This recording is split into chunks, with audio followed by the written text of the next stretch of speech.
titres de l'actualité. Elle devient la première femme présidente de la Tanzanie. L'ancienne vice-présidente Samia Suluhu Hassan a prêté serment ce 19 mars. Elle succède au président John Magufuli, décédé ce 17 mars. Le renforcement de la sécurité en Centrafrique. La gendarmerie nationale a lancé un appel ce 16 mars. Tous les militaires sont priés de rejoindre leurs unités respectives. Et puis la 53e session de la Commission économique pour l'Afrique. Une session articulée cette année sous le thème de l'industrialisation durable et la diversification de l'Afrique à l'ère du numérique dans le contexte de la Covid-19. Les détails à suivre dans ce journal. Mais tout d'abord, de nouveaux affrontements répertoriés à l'est de la République démocratique du Congo. Ce 19 mars, l'armée congolaise a annoncé avoir neutralisé 12 miliciens Maï-Maï. Un bilan auquel s'ajoute également un mort dans les rangs de l'armée congolaise ainsi que plusieurs blessés. Selon une source militaire, ces affrontements se sont déroulés simultanément ce 18 mars dans les communes de Boulongo et Loumé, des localités appartenant au territoire de Béni situé dans la province du Nord Kivu. À 61 ans, elle entre dans l'histoire. En Tanzanie, Samia Suluhu Hassan devient la première femme à diriger ce pays d'Afrique de l'Est. L'ancienne vice-présidente succède ainsi au président John Magufuli, décédé des suites de problèmes cardiaques ce 17 mars à l'hôpital Emilio Mzena de Dar es Salaam. Retour sur son parcours avec Mildred Yamou. Mais du coup, t'as loupé un off aussi, hein? La vice-présidente tanzanienne Samia Suluhu Hassan est désormais la présidente de la Tanzanie. Elle succède à John Pombe Magufuli, décédé le 17 mars 2021 à l'hôpital d'État de Nzena à Dar es Salaam des suites d'une crise cardiaque. Samia Suluhu Hassan devient ainsi la première femme à diriger cette nation est-africaine et deuxième femme chef d'État pour la région. L'Afrique a une chance, l'Afrique de l'Est a une chance d'avoir pour la première fois, si tout se passe comme on le dit, une femme à la tête d'un grand pays comme la Tanzanie, ce qui pourrait être un gage de stabilité, ce qui pourrait être un gage aussi de bonnes relations avec plusieurs pays autour. D'autres questions connexes se posent sur la gestion évidemment de cette pandémie, même si on atteint des taux de vaccination dans l'avenir qui puissent protéger les populations. La différence de gestion, le manque de politique commune au niveau de l'EAC, de l'East African Community, va faire en sorte que la pandémie va faire des dégâts pendant plus longtemps. Née le 27 janvier 1960 dans le sultanat de Zanzibar en Tanzanie, Samia Suluhu Hassan est devenue première femme vice-présidente de la Tanzanie après l'élection générale de 2015. Avant son mandat de vice-présidente, elle a été députée de Makunduchi de 2010 à 2015 et a également été ministre d'État au bureau du vice-président chargé des affaires de l'Union durant la même période. Elle a été ministre dans la région semi-autonome de Zanzibar dans l'administration du président Amani Karume et a été élue vice-présidente de l'Assemblée constituante chargée de rédiger la nouvelle constitution du pays en 2014. Ce qui est surprenant, peut-être malheureux, c'est le lien qu'on peut faire avec la gestion du Covid que ce pays a eu, la gestion du Covid et les discours assez populistes qu'a pu avoir Magufuli par rapport au Covid en entrant dans un déni public où il a plusieurs fois évidemment estimé que les prières et d'autres choses pouvaient aider la Tanzanie à éviter cette pandémie. Donc la question qui se pose et la crise qui se pose, elle est plutôt sanitaire puisque il part en ayant nié une pandémie qui finalement pour certains l'emporte. Originaire de la région semi-autonome de Zanzibar, Samia Suluhu Hassan est titulaire d'un diplôme en statistique, en administration publique et en économie. En 2000, elle a décidé de se rejoindre à la politique. De 2005 à 2010, elle a été ministre du Tourisme, du Commerce et de l'Investissement à Zanzibar et de 2000 à 2005, ministre de l'Emploi des Jeunes, du Développement des Femmes et des Enfants à Zanzibar. Selon la constitution tanzanienne, Samia Suluhu Hassan, première femme du parti au pouvoir Chama cha Mapinduzi, devient ainsi président pour la durée non écoulée du mandat de 5 ans de John Magufuli. La sécurité avant tout, c'est en quelque sorte le mot d'ordre lancé par la gendarmerie nationale en Centrafrique. Dans un communiqué publié ce 16 mars, elle appelle tous les gendarmes sans emploi ou ayant abandonné leur service et qui se trouveraient à Bangui à regagner leurs unités respectives. Une mesure qui intervient à l'heure où l'état d'urgence est toujours en vigueur dans le pays. Les explications de Mildred Yamou. En Centrafrique, les autorités invitent les gendarmes sans emploi ou ayant abandonné leur service dans la capitale Bangui à s'inscrire auprès du bureau de la gendarmerie nationale. Ils sont exhortés à regagner impérativement leurs unités respectives sous peine de sanction. Un appel qui fait suite à une tentative d'invasion de la ville de Bangui et aux attaques orchestrées par les rebelles de la coalition des Patriotes pour le changement après la tenue du deuxième tour des élections législatives. Il faut d'emblée signaler que l'organisation du second tour des élections en République centrafricaine était pour le pouvoir dans le but de consolider et de renforcer surtout la légitimité qui lui manquait. Avec ces élections, ça donne au pouvoir centrafricain la légitimité d'abord de reconquérir l'intégrité du territoire centrafricain et demain, s'il y a négociation, de mener des négociations tout en ayant quelque chose qui ressemble à un mandat du peuple. À Yalinga, au nord-est de la Centrafrique, les groupes rebelles auraient menacé d'amputer les mains et les jambes des électeurs selon des sources militaires. Face à cette situation, la mission onusienne de maintien de la paix en Centrafrique avait déployé plus de 500 militaires supplémentaires afin de densifier le réseau sécuritaire. Un déploiement réussi alors qu'aucun incident majeur n'a été signalé, même avec un faible taux de participation lors de ce scrutin, d'après les autorités.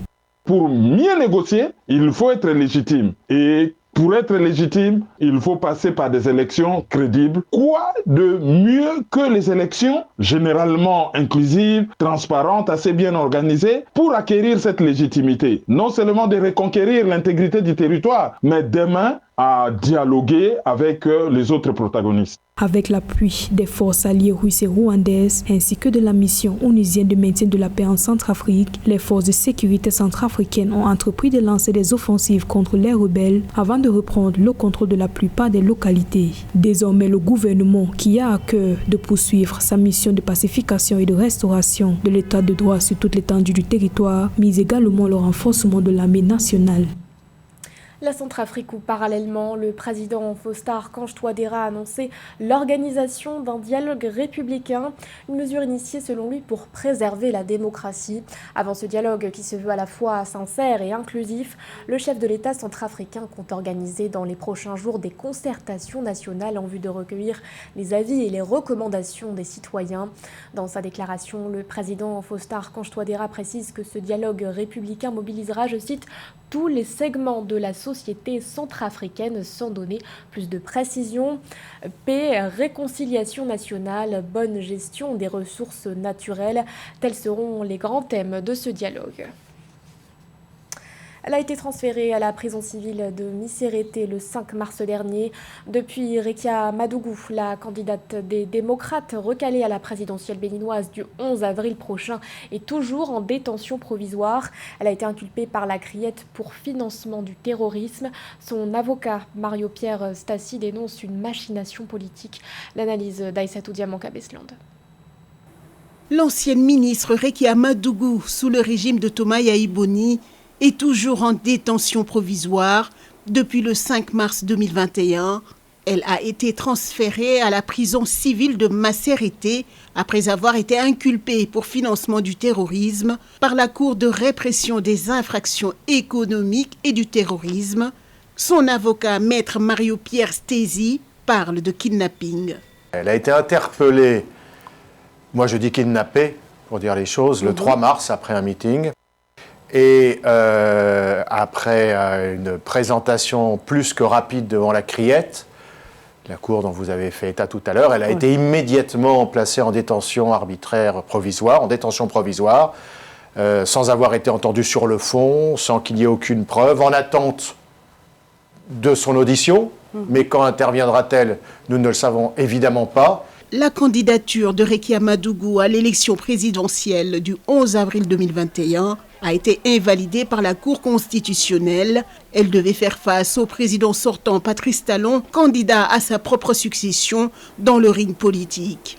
Son avocat dénonce une machination politique, une violation des acquis démocratiques et des droits de l'homme. Quand les choses, ne se savent pas, il est facile de bafouer la démocratie et les droits de l'homme.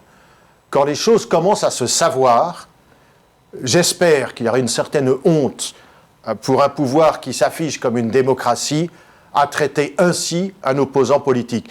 Je me permets de rappeler, toutes choses étant égales par ailleurs, peut-être s'agit-il de coïncidence, mais qu'on n'est pas au premier accroc dans cette campagne vers l'élection présidentielle. Je crois savoir qu'il y ait une tentative d'assassinat. Je ne dis pas que le pouvoir est derrière tout cela, mais je crois savoir qu'il y a une tentative d'assassinat d'un précédent candidat il y a quelques semaines. Je peux vous dire que Mme Madougou avait annoncé que certainement on allait lui imputer de fausses accusations, y compris de terrorisme, pour l'écarter de cette course présidentielle. Il faut que ce scandale se sache.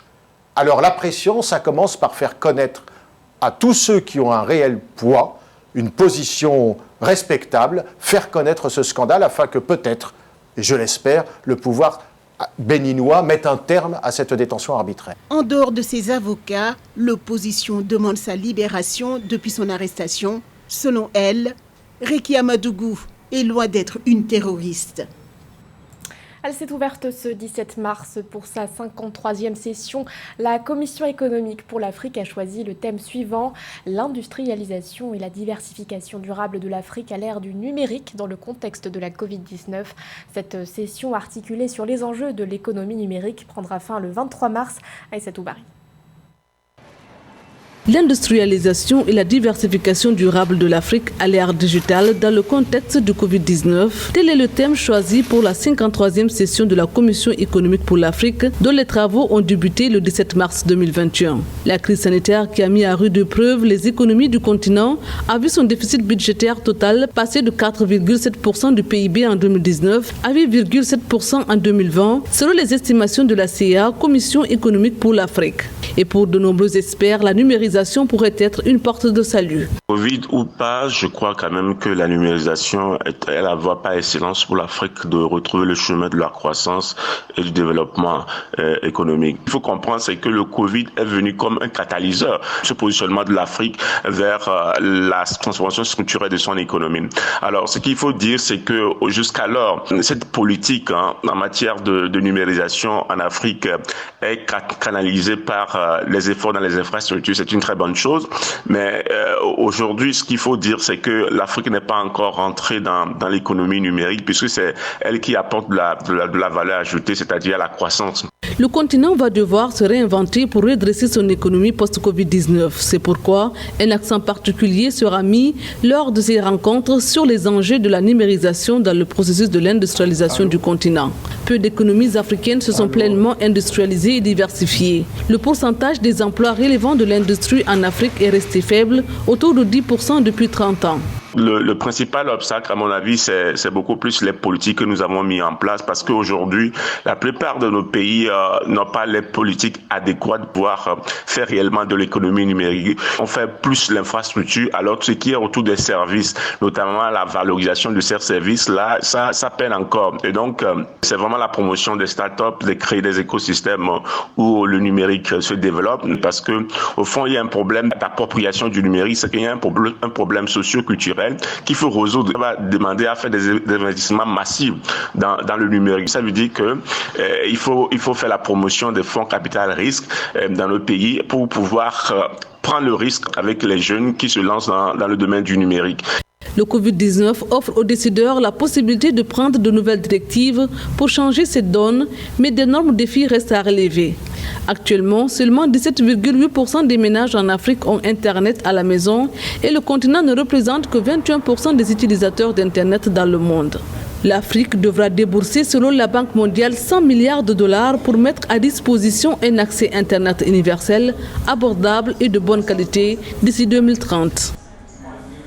Au Niger, les efforts du gouvernement pour lutter contre la propagation du coronavirus n'ont pas été vains. Depuis quelques semaines, une baisse du nombre de contaminations est observée dans le pays. À l'hôpital général de référence de Niamey, le service dédié aux patients Covid est quasiment vide. Un reportage de notre correspondant Sadoualizé Mokhtar. La La tendance de la pandémie de la Covid-19 est à la baisse au Niger.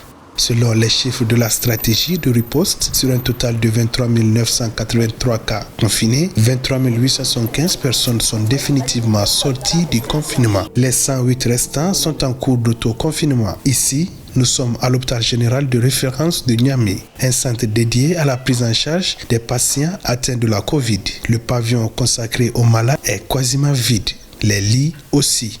Nous avons un seul patient. Nous avons un seul patient, ça fait déjà, aujourd'hui, ça fait 8 jours. 8 jours qu'il est là. Un seul malade est en hospitalisation dans tout le centre. Depuis quelques jours, le service ne reçoit plus de malades. Une évidence pour démontrer l'efficacité de la stratégie de riposte mise en place par le Niger. Il fallait utiliser les produits qui probablement pouvaient guérir plus rapidement la pathologie, tout en étant certains qu'ils ne peuvent pas faire de mal à la population. Donc nous n'avons pas tergiversé très vite. Déjà dès les premiers cas, la première semaine, le protocole s'était arrêté. On avait pris la décision d'utiliser le protocole à base d'hydroxychloroquine, d'azithromycine, plus tous les traitements qui viennent à côté en fonction des cas. Et je pense que ça aussi, ça a été très contributif pour nous permettre d'obtenir ces résultats. À ce jour, tous les patients qui ont été testés positifs ont bénéficié de ce protocole. Au Niger, les autorités s'en étaient vite prises pour stopper la maladie, qui a déjà fait 176 décès. Outre l'état d'urgence sanitaire décrété dans tous les pays, aux premières heures de l'apparition de la pandémie en mars 2020, plusieurs autres moyens ont permis au pays d'enregistrer un tel succès. Vous avez aussi le fait que là où il y avait le plus de cas, et qui était Niamey, on ne s'est pas contenté de rester sur un centre. Très rapidement, tous les autres hôpitaux, tous les autres centres se sont jetés dans la bataille, et c'est de façon très efficace, qui se sont mis à la prise en charge.